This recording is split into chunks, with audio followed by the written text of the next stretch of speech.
तो मिशन 2023 को लेकर छत्तीसगढ़ में कांग्रेस और भाजपा की दौड़ अभी से शुरू हो गई है। दोनों ही दल अपने नेताओं, पदाधिकारियों और कार्यकर्ताओं को ट्रेनिंग दे रहे हैं। कांग्रेस की ट्रेनिंग में कांग्रेस के इतिहास के साथ ही बीजेपी और आरएसएस के इतिहास का भी सब्जेक्ट कार्यकर्ताओं को पढ़ाया गया है। वहीं जानकारी ये भी मिल रही है कि छत्तीसगढ़ की मुख्य विपक्षी पार्टी बीजेपी कांग्रेस के हर कदम पर नजर रख रही है। दोनों ही दल एक दूसरे के इतिहास को खंगाल रहे हैं और कार्यकर्ताओं को उसके लिए तैयार भी कर रहे हैं। ऐसे में सवाल यही है कि इतनी पढ़ाई लिखाई के बाद क्या राजनीतिक दल अपना धर्म निभा पाएंगे? चलिए इसे लेकर चर्चा शुरू करें। उसके पहले एक रिपोर्ट देखें।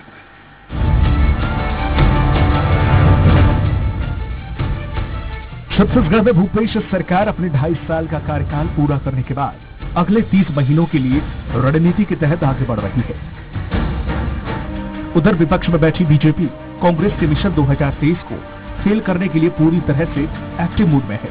बीजेपी लगातार जनता के बीच जा रही है। सरकार के खिलाफ वादा निभाओ अभियान चलाकर हल्ला बोला जा रहा है। खैर, इसका जनता पर कितना असर पड़ेगा ये तो आने वाला वक्त ही बताएगा। लेकिन 2023 के चुनावी संग्राम में बीजेपी को मात देने के लिए कांग्रेस ने पूरी तरह से कमर कस ली है। विपक्ष की हर चाल को अच्छे से समझा जा सके, इसके लिए कांग्रेस ने बीते दिनों हर स्तर पर अपने कार्यकर्ताओं को प्रशिक्षित किया है। छत्तीसगढ़ दौरे पर आई पार्टी के प्रदेश प्रभारी पीएल पूनिया ने कार्यकर्ताओं की पाठशाला लगाते हुए उन्हें समझाया कि 2023 में किस तरह से कांग्रेस को मजबूती के साथ जनता के सामने पेश करना है। सूत्रों से मिली जानकारी के मुताबिक पूनिया की पाठशाला में कांग्रेसों को संघ और भाजपा के इतिहास से भी अवगत कराया गया है, ताकि कांग्रेस विपक्ष की हर चाल को समझते हुए जनता के बीच जाकर जवाब दे सके। सीधे शब्दों में कहें तो कांग्रेस ने 2023 के लिए अपनी तैयारी शुरू कर दी है। उनका विजन क्लियर, कार्यकर्ताओं को क्या पढ़ना है, क्या दिखना है और किस तरह से जनता के बीच जाकर बर्ताव करना है। एक एक बात की जानकारी कांग्रेस के आला नेताओं के द्वारा संगठन से जुड़े हर एक व्यक्ति को दी गई। माध्यमों का उपयोग आम जनता तक पार्टी के कार्यक्रमों को, नीतियों को और साथ ही सरकार के कार्यक्रमों को जनता तक पहुंचाने का काम हम लोगों को करना है। और भारतीय जनता पार्टी जो हमारे मुख्य विपक्षी दल है, बहुत सारे अफवाहें फैलाती रहती है, उसे खंडन भी करने की आवश्यकता है, जिसमें जिले स्तर पे हमारे प्रवक्ताओं को ये प्रशिक्षित किया जा रहा है कि किस प्रकार से जवाब देना है। 2014 में माननीय मोदी साहब उसी सोशल मीडिया के दम पे झूठ फैला के देश में राज कर रहे हैं। उसी सोशल मीडिया के दम पे 2019 में सरकार में है। आज जब मीडिया में उनके विरुद्ध अगर कोई बातें आती है, जो झूठ की बातें आती है, तो आज उनको तकलीफ होने लगी है। सूत्र बताते हैं कि भाजपा की भी एक विशेष सेल कांग्रेस की हर गतिविधि पर नजर रख रही है। पीएल पूनिया की पाठशाला में संघ और बीजेपी के इतिहास के बारे में जानकारी दी गई। ये खबर लगते ही विपक्षी खेमा सक्रिय हो गया। इतना ही नहीं, पूनिया की पाठशाला को लेकर भाजपा के नेता कांग्रेस पर तंज भी कर रहे हैं। वैचारिक विरोधाभास होने के बावजूद कांग्रेस बीजेपी को पढ़ रही है। बीजेपी कांग्रेस के हर कदम पर नजर रख रही है। ये एक स्वस्थ लोकतंत्र के लिहाज से अच्छा संकेत तो जरूर है, लेकिन सवाल भी छोड़ता है कि अगर आप राजनीतिक इतिहास को पढ़ रहे हैं, देश की राजनीतिक शक्तियों की इतिहास को जानने का प्रयास कर रहे हैं, तो इस बीच आप जनता के लिए कितना सोच रहे हैं। रायपुर से वीडियो जर्नलिस्ट प्रकाश सिंह के साथ धीरेन्द्र गिरी गोस्वामी, स्वराज एक्सप्रेस। तो पूनिया की पाठशाला छत्तीसगढ़ के इस मुद्दे पर चर्चा करने के लिए हमारे साथ जुड़ गए हैं कांग्रेस वक्ता सुरेंद्र शर्मा जी हैं। सुरेंद्र जी, आपका बहुत बहुत स्वागत है। बीजेपी नेता केदार गुप्ता जी हैं। गुप्ता जी, आपका स्वागत है। वरिष्ठ पत्रकार बाबूलाल शर्मा जी हमारे साथ हैं, आपका भी स्वागत है। और राजनीतिक विश्लेषक के अग्रहोत्री जी हमारे साथ हैं। सुरेंद्र शर्मा जी, एक बड़ा अच्छा सा सवाल है। ठीक है, कांग्रेस के इतिहास को आपने पढ़ा, जाना, अब बीजेपी यानी संगठन और संघ के इतिहास को भी पढ़ने की जरूरत क्यों पड़ रही है?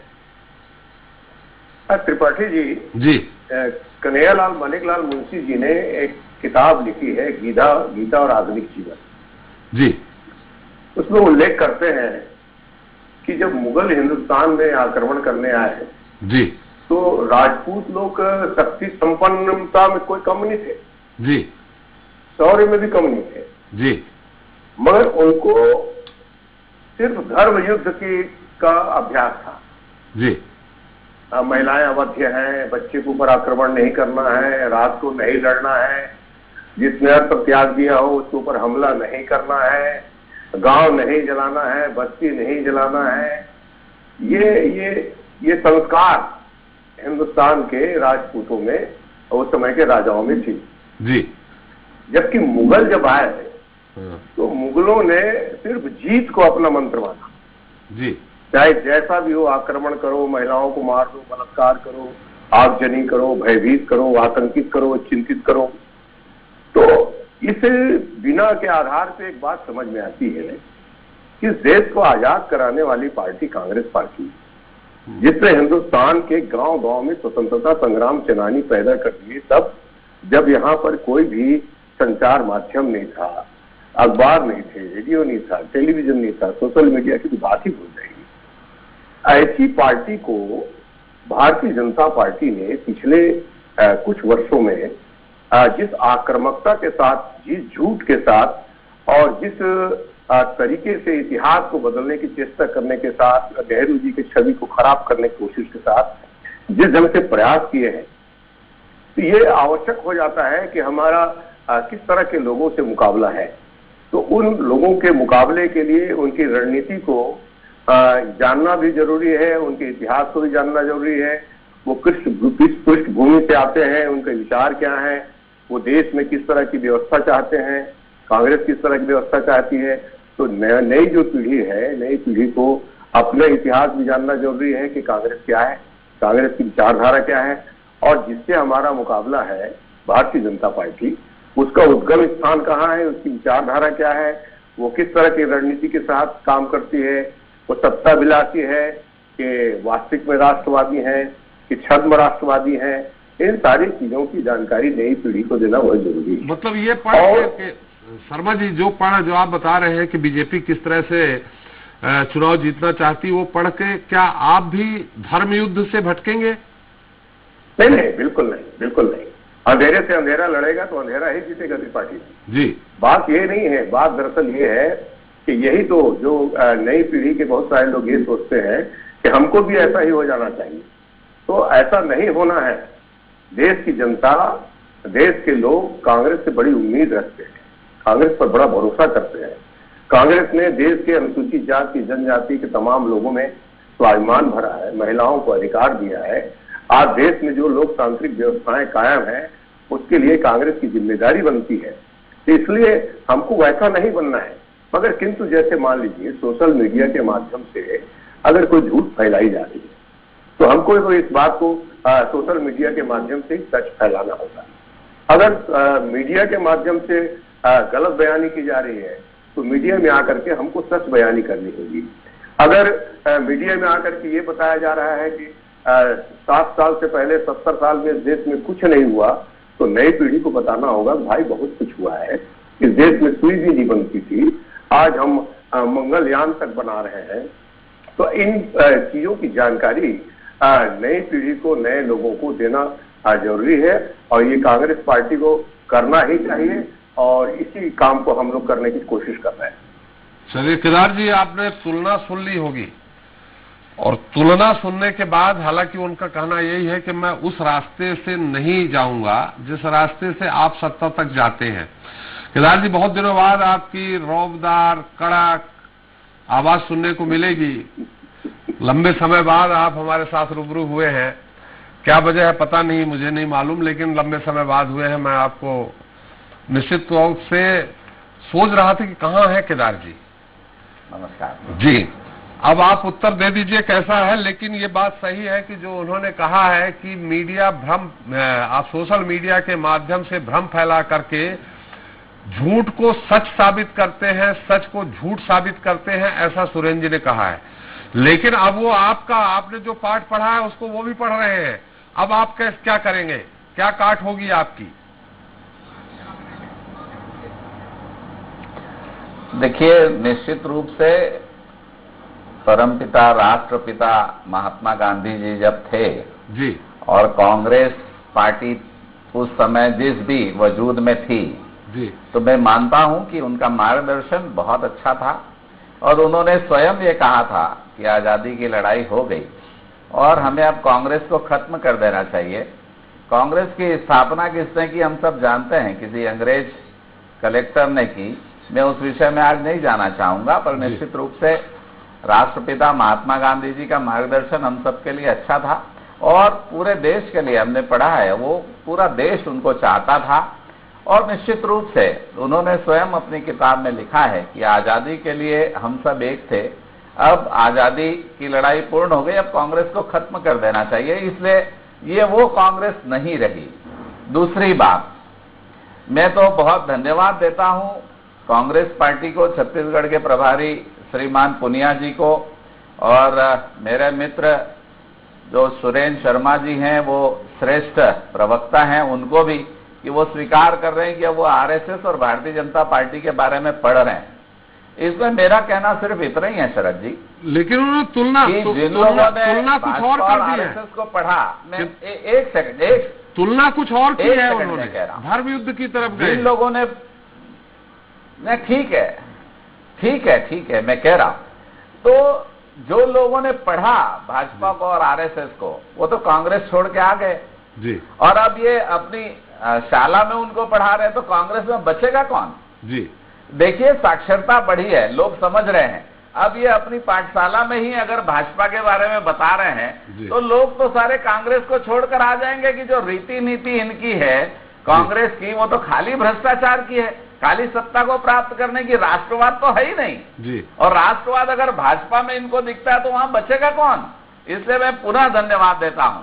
दूसरी बात, जहां तक के 2023 के चुनाव की बात है, तो भारतीय जनता पार्टी में प्रशिक्षण लगातार होते रहते हैं और ये कैडर बेस्ड पार्टी है, और ये कभी चुनाव के लिए खाली प्रशिक्षित करो ऐसा नहीं है जी। हमारा प्रशिक्षण लगातार होता है, संस्कृति, धर्म, परंपरा और राष्ट्रवाद, ये सब चीज के लिए होता है। इसलिए ये धर्म और अधर्म के युद्ध को भी हमको ना सिखाएं, ना ये हमारे हिसाब से सीखे। हम लोग 12 महीना पढ़ने वाले और समझने वाले लोग हैं। इसलिए मैं फिर से धन्यवाद दूंगा कि इन्होंने भाजपा जैसी राष्ट्रवादी पार्टी, भाजपा जैसे सर्वधर्म समभाव वाली पार्टी, ये कोई वोट की बैंक की राजनीति नहीं करते, वोट बैंक की राजनीति, ये तुष्टीकरण नहीं करते। जब ये इनके कार्यकर्ता भाजपा के बारे में पढ़ेंगे कि ये तुष्टीकरण नहीं करते, ये किसी धर्म विशेष के पीछे नहीं भागते, ये सर्वधर्म समभाव के, तो इनके यहाँ बचेगा कौन। तो निश्चित रूप से अगर कुछ विषय छूट गया होगा तो उसको भी अच्छे से पढ़ाएं, ताकि देश में एक ही पार्टी बचे। जो थोड़ा बहुत अभी इधर उधर 4-5 प्रदेशों में ये लोग हैं, सब पढ़ लिख के समाहित होकर अच्छे से राजनीति का काम करें।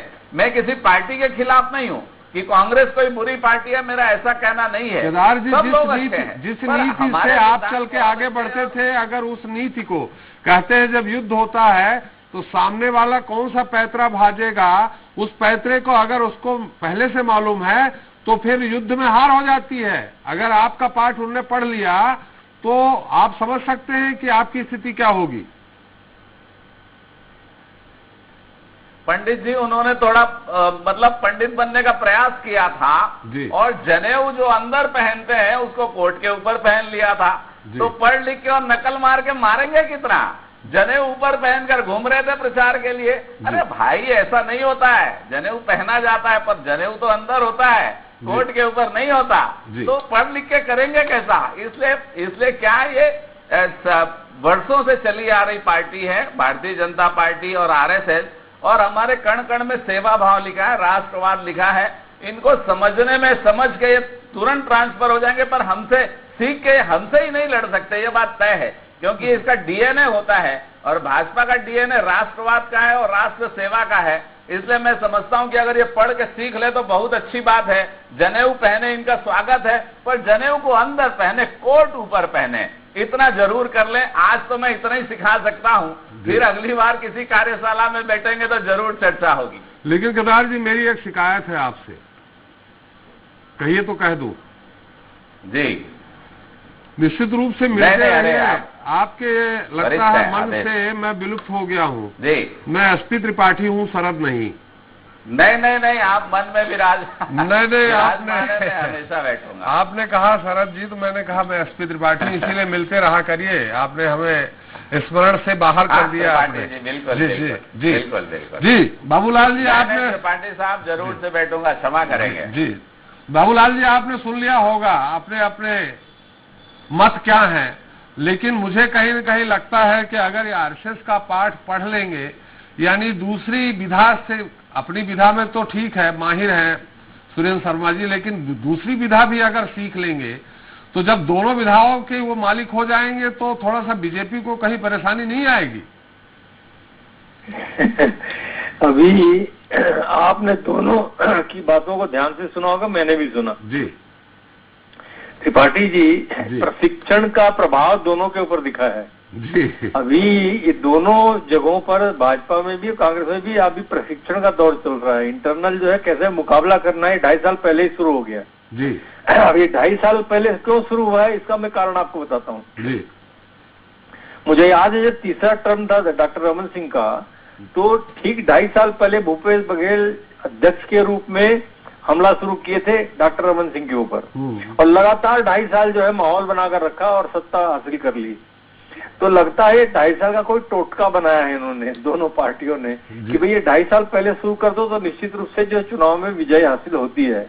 एक तो ये बात देखने में आ रही है। लेकिन इससे आपने जो कहा बाबूलाल जी, तो उससे तो ये लगता है कि बीजेपी कांग्रेस के पद चिन्हों पर चलने का प्रयास कर रही है। ये दोनों चीजें समझ लीजिए ना आप समझ लीजिए। तीसरी चीज मैं आपको बता रहा हूँ, अभी केदार भाई जब बोल रहे थे राष्ट्रवाद पर बहुत गहराई से बोल रहे थे कि भारतीय जनता पार्टी राष्ट्रवादी पार्टी है, तो मुझे थोड़ा क्षोभ महसूस हुआ कि क्या मैं राष्ट्रवादी नहीं हूँ? क्या मैं तो किसी पार्टी में नहीं हूँ? क्या मैं राष्ट्रवादी नहीं हूँ? क्या सुरेंद्र शर्मा राष्ट्रवादी नहीं है? क्या राष्ट्रवाद हम लोग नहीं मानते हैं? थोड़ा सा ये जो भावना आती है लोगों के मन में जब बार बार आप कहते हैं कि मैं राष्ट्रवादी हूँ, तो ये जो दूसरों के मन में जो भावना आती है क्या मैं राष्ट्रवादी नहीं हूँ, ये भावना जो है अटक करती है। इस बात को समझना होगा, भारतीय जनता पार्टी के लोगों को इस बात को अच्छे से समझना होगा। अगर आप राष्ट्रवादी हैं तो जनता आपको जानती है कि आप राष्ट्रवादी हैं। आप मुंह से कितनी बार बोलेंगे मैं राष्ट्रवादी हूँ, एक चीज। दूसरी चीज ये है कि जो भी चीजें अभी चल रही है वो ऐसा लगने लगा है जैसे चुनाव सामने आ गया है, बिल्कुल सामने है, और उसी तरह के हमले हो रहे हैं। लेकिन इन हमलों में कांग्रेस जिन बातों को उठा रही है वो लोगों को अपील कर रही है। महंगाई अपील कर रही है, पेट्रोल डीजल के भाव अपील कर रहे हैं, वैक्सीन की पॉलिसी में फेल्योर अपील कर रही है, ऑक्सीजन की फेल्योर अपील कर रही है, हरिद्वार में कुंभ का मसला जो उठाया था वो भी अपील करता था, बंगाल में रैली के मामले में अपील हुआ कि भाई कोरोना के काल में ऐसा क्यों कर रहे हैं, और भी ऐसी बात जैसे गंगा की लाश है जिसका जवाब आज तक कहीं नहीं मिल रहा है। इन सब चीजों की का जो है अपील करती है जनता, समझ रही है उस बात को कि वाकई में ये बात है। और आप क्या कर रहे हैं, आप पकड़ रहे टूल किट मामला। 2.5 साल की सरकार जो फेलवर हो गई, इतनी बड़ी झूठ फैली, 2.5 साल की सरकार है, 2.5 साल की सरकार है भारतीय जनता पार्टी का। मैं किसी के पक्ष में नहीं बोल रहा हूँ, लेकिन एक माहौल जो बनाया इन्होंने वो 17 तारीख को खत्म हो गया 2.5 साल। अब बताइए क्या जवाब आपके पास? आपने वो 2.5 साल की बात उठाई थी, क्यों उठाई थी, किस लिए उठाई थी, ये जवाब आना चाहिए। और जहां तक सवाल है कि ये मुद्दे जो हैं, मुद्दे जनता के बीच में जैसे ढंग से जाएंगे उस ढंग से पकड़े। हाँ, भारतीय जनता पार्टी ने एक मुद्दा बिल्कुल सही पकड़ा है, शराबबंदी। शराबबंदी के लिए कृत संकल्पित थी कांग्रेस, और डॉक्टर रमन सिंह की सरकार भी थी, वो नहीं कर पाए, सरकार को हटा दिया। कहा आपको सरकार मिली है तो निश्चित रूप से आपने वादा किया तो शराबबंदी की तरफ आपको बढ़ना पड़ेगा। और अभी मैं एक और डिबेट में बैठा था, वहां शर्मा जी भी थे, उन्होंने ये स्वीकार किया कि हम उसी ओर बढ़ रहे हैं, हमारे पास 2.5 साल और है, हम ये इस नीति तक पहुंचेंगे। नहीं तो उन्होंने एक बात कही, बीच का रास्ता निकालेंगे। बीच का रास्ता क्या होगा मैं नहीं समझ पाया, लेकिन कहीं न कहीं शराबबंदी गले की फांस कांग्रेस सरकार के लिए बनी हुई है, और वही मुद्दा जो है भारतीय जनता पार्टी लेकर के चुनाव तक जाएगी, और वो मुद्दा बहुत बड़ा बनेगा। बेरोजगारी का मुद्दा, बेरोजगारी भत्ते का मुद्दा कुछ लोग उठाएंगे, लेकिन सबसे बड़ा मुद्दा बनेगा शराबबंदी, यदि नहीं कर पाई कांग्रेस सरकार। ये महत्वपूर्ण बात है। तो कुल मिलाकर के जो है मैंने अभी तक कोई सरकार त्रिपाठी इस देश में नहीं देखी जो पूरे के पूरे वायदे पूरे कर दे। कहीं न कहीं कुछ न कुछ वायदे पूरे नहीं हो पाते हैं, उसमें वो सरकारें मौन हो जाती है जो वायदे नहीं कर पाती है, और जो वायदे वो पूरे कर देती है प्राथमिकता में, उसका वो प्रचार प्रसार करती है कि हमने देखिए ये वायदे पूरे कर दिए। 36 में से मैक्सिमम हमने वादे पूरे कर दिए, और हमारे पास 2.5 साल है जैसा सरकार कह रही है। इसी तरह से रमन सरकार के भी सारे वायदे कहीं पूरे नहीं हुए, या और किसी भी सरकार का आप अगर आपके ध्यान में संज्ञान में हो त्रिपाठी जी, आप बताइए देश में कौन सी सरकार है, कौन सी केंद्र सरकार। केंद्र सरकार पर जुमला बता देते हैं वायदों को। तो इस तरह से जो है कहीं भी मुझे तो नहीं लगता कि कहीं पूरी वायदे पूरे होते हैं, लेकिन जो नहीं हो पाते उस पर मौन जो साध लेते हैं, ये एक बुरी बात है, उसका जवाब आना चाहिए। बिल्कुल सही कहा आपने। आपको क्या ऐसा नहीं लगता है कि दोनों पार्टियों के लिए एक अप्रत्याशित जो परिणाम आए थे पिछले, वो गले की फांस बने हुए हैं? बीजेपी के लिए अप्रत्याशित परिणाम, इतनी बुरी तरह से रिजल्ट आएगा कि हम 14-15 में टिक जाएंगे, तो उनको ये चिंता सता रही है कि अब मैं कैसे आगे बढ़ूं, सर्वाइव कैसे करूं। और दूसरी तरफ कांग्रेस के साथ उन्होंने भी नहीं सोचा था कि 2/3 बहुमत के साथ हम आ जाएंगे, तो उसको हम कैसे मेंटेन करें। ये दोनों के लिए गले का फांस नहीं बन रही है, क्या आपको नहीं लग रहा? नहीं, एक बात मैं आपको कह दूं त्रिपाठी जी, मुझे अच्छे से याद है, भूपेश बघेल से जब भी हम लोग बात करते थे तो वो कहते हैं जो 65+ जो बात की है अमित शाह ने, ये हमारी सीटों के लिए की है। ये वो बड़े कॉन्फिडेंस से बोलते थे, ये बात मानना पड़ेगा। दूसरी चीज जो है, भारतीय जनता पार्टी को बिल्कुल एहसास नहीं था कि हम इतनी बुरी गति में जाएंगे। समझ में तो आ गया था कुछ गड़बड़ है करके, लेकिन 14 सीट पे आ जाएंगे ये इनको अनुमान नहीं था, और आदिवासी सीटों से पूरी तरह से उखड़ जाएंगे ये अनुमान नहीं था। ये अनुमान में वो लोग पीछे रह गए। जहां तक सवाल है कि रमन सिंह के राजकाट पार्ट का, तो जो बात उड़ी थी अधिकारियों ने अपने नियंत्रण में ले लिया था, उसके कारण ये सारी चीजें सामने आई। हम तो नहीं कह सकते इस बात को, लेकिन लोगों का ऐसा कहना है। मैं एक ही बात कहता हूं कि जिस रास्ते पर भूपेश सरकार जा रही है, गांव के रास्ते पर, गांव की अर्थव्यवस्था संभालने के रास्ते पर, किसान मुख्यमंत्री की छवि बनाने के रास्ते पर, उसकी काट जब तक के भारतीय जनता पार्टी के पास कुछ नहीं होगी, प्रमाण सहित, यदि वो उसकी कोई कमजोरियों को लाकर गांव के क्षेत्र की कमियों को नहीं बता पाएंगे, तो मैं समझता हूं कि मुकाबला फिलहाल तो मुश्किल दिखता है। 2.5 साल पड़े हैं और कुछ हो सकता है। बिल्कुल। वैसे राष्ट्र का मुद्दा माने देश के चुनाव और प्रदेश के चुनाव में बहुत अंतर होता है।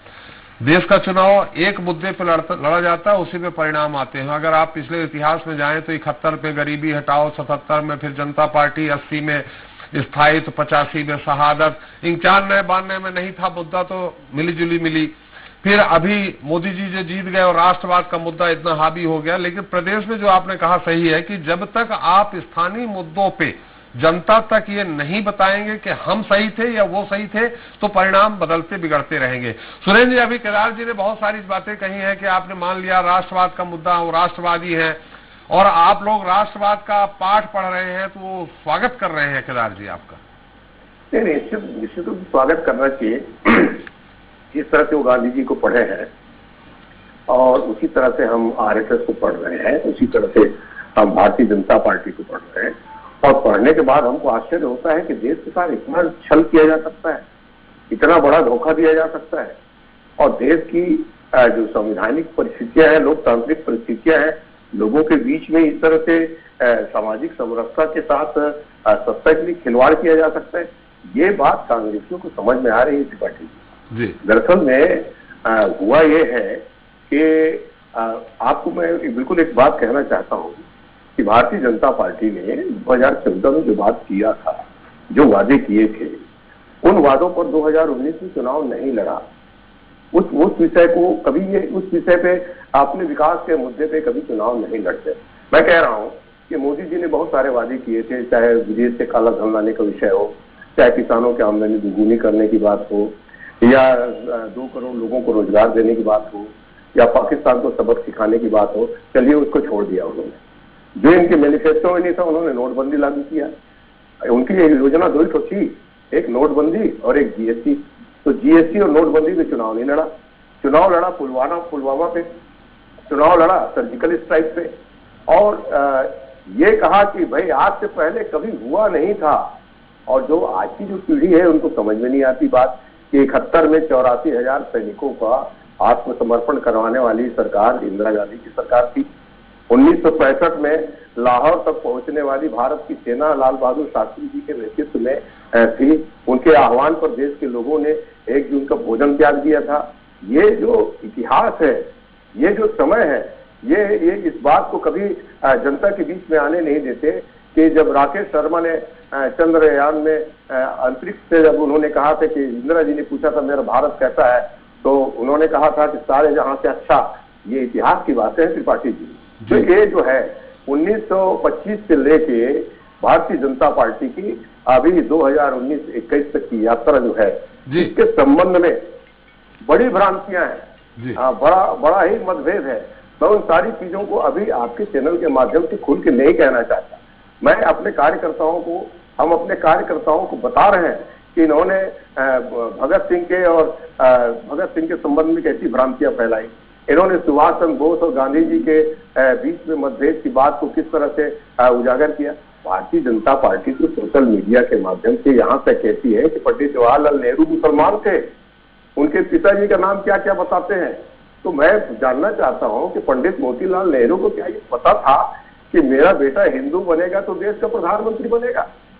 अरे बड़ी मुश्किल वाली बात है। जिस आदमी ने 10 साल जेल के अंदर बिताए, जिसने डिस्कवरी ऑफ इंडिया लिखा, ऐसे देश के प्रथम प्रधानमंत्री जिसने 562 रियासतों को एक कर दिया, जिसने इस देश में लोकतांत्रिक व्यवस्था और संविधान की स्थापना की, उसके संबंध में नई पीढ़ी को एक भ्रांति फैला करके ये देश का भला कर रहे हैं कि खाली सत्ता प्राप्ति की चेष्टा कर रहे हैं। ये तो अध्ययन का विषय त्रिपाठी जी है और होना ही चाहिए। हिंदुस्तान के नागरिकों को कांग्रेस की सच्चाई, भारतीय जनता पार्टी की सच्चाई दोनों को जानना चाहिए। मैं आपसे एक बात पूछता हूँ, हमारे मित्र हैं केदार भाई, मेरे बड़े अच्छे मित्र हैं और मैं बड़ा उनका सम्मान करता हूँ।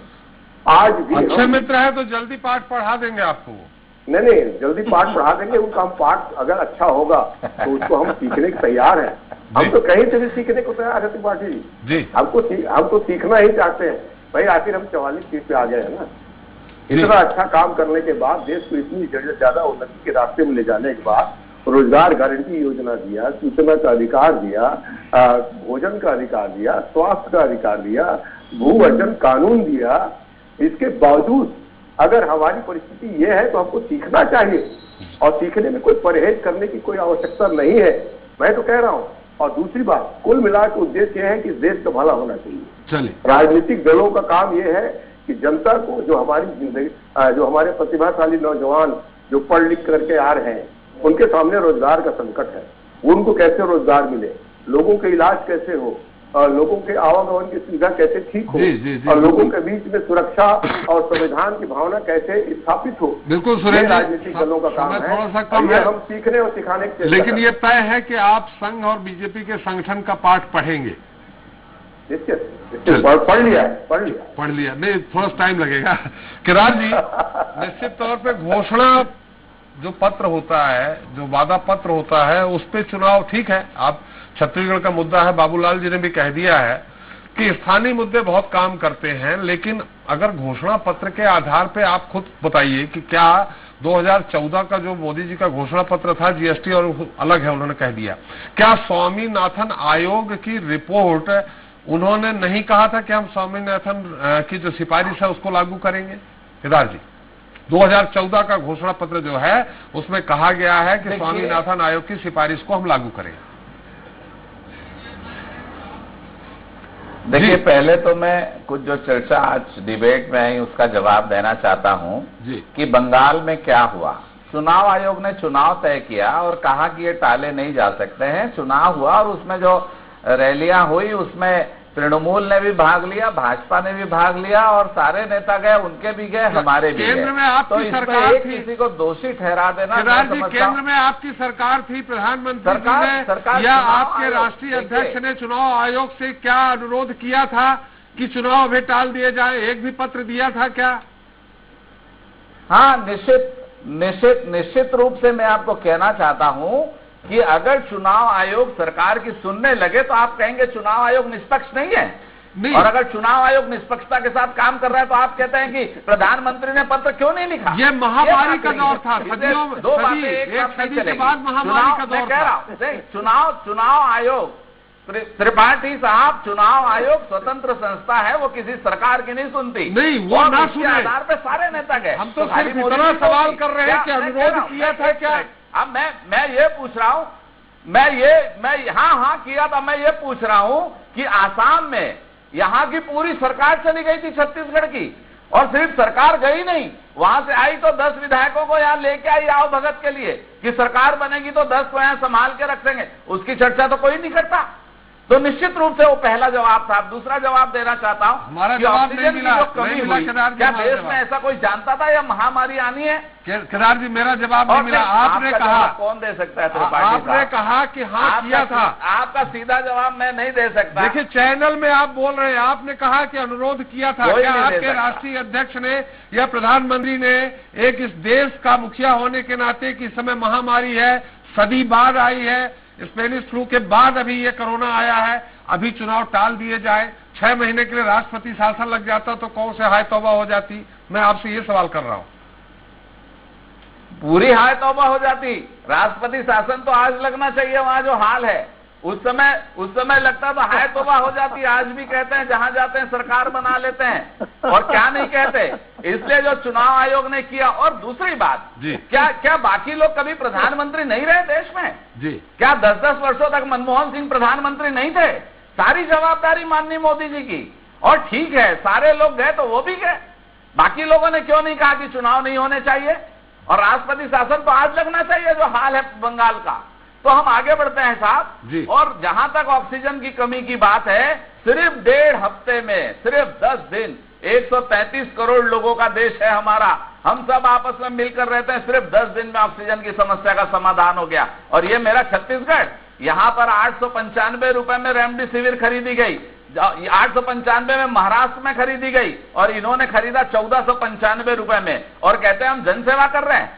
डबल रेट पर यहां पर दवाइयां खरीदी गई कोरोना की। यहां जो कोरोना के सेंटर्स थे, वहां लोग मारे जा रहे थे। यहां इंडोर स्टेडियम में, सुरेंद्र भैया अच्छे से जानते हैं, आज शुरू हुआ और कल 25 लोगों की डेथ हुई थी, लोग छोड़ के भागने लगे। ये तो हाल था। और पूरी सरकार क्वारंटाइन थी, कोई नहीं था।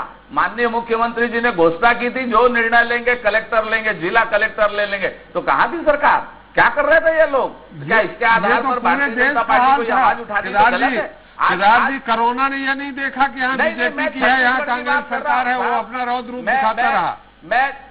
मैं कह रहा हूं यहाँ सरकार क्वारंटाइन थी, कोई नहीं दिखता था। यहाँ खाली कोरोना और जिला के कलेक्टर दिखते थे और कोई नहीं दिखता था। मेरा ये स्पष्ट आरोप है, और इसका अगर कोई खंडन कर सकता है तो जरूर करे। कौन संभाल रहा था? खाली कलेक्टर, खाली निर्णय कलेक्टर लेंगे, बाकी कोई नहीं था। कहीं कोई प्रभारी मंत्री नहीं, कोई मंत्री नहीं। अब दूसरी बात, इन्होंने भ्रष्टाचार कोरोना में किया, रेमडेसिविर डबल रेट पे खरीदी, और जहां देखे वहां एकदम अफरा तफरी का माहौल था। ऑक्सीजन की बात करते हैं, पूरे राष्ट्र में सिर्फ 10 दिन में ऑक्सीजन ठीक हो गई आज। और कोरोना के वैक्सीन की बात, आप मुझे बताइए, 45 प्लस का जो वैक्सीनेशन नेशनल ने शुरू किया, राष्ट्र ने, एक फाइनल कमेंट, राष्ट्र ने शुरू किया, वो बहुत अच्छे से चल रहा था। जब प्रदेश को 18 प्लस का दिया तो ठाए फिर, और उसको वापस केंद्र को लेना पड़ा। तो कौन सी गलती है? अगर केंद्र पूरा टीकाकरण कर रहा है तो गलती कहां है? आपको तो दिया था, आप कर नहीं पाए। तो मैं समझता हूं कि भारतीय जनता पार्टी, केंद्र की सरकार बहुत अच्छे से कोरोना को संभाला है। और आज जब वैक्सीन आप देते तब तो करते थे, वो हवाई जहाज से ऑक्सीजन वैक्सीन ही आप नहीं दे रहे थे तो करते कहां से? अरे वैक्सीन तो थी 10 लाख वैक्सीन तो यहाँ छत्तीसगढ़ में गोदाम में पड़ी है। वो दूसरी डोज के लिए थी। मोदी वैक्सीन है, हम नहीं लगाएंगे। वो दूसरी डोज के लिए थी, पहली डोज के लिए बीजेपी का वैक्सीन है, हम नहीं लगाएंगे। ये सवाल उसका नहीं है। ये तो कहते थे ना बीजेपी का वैक्सीन है, नहीं लगाएंगे। या स्वास्थ्य मंत्री कहते थे कि ये वैक्सीन का अभी फाइनल वो नहीं हुआ है, हम नहीं लगाएंगे।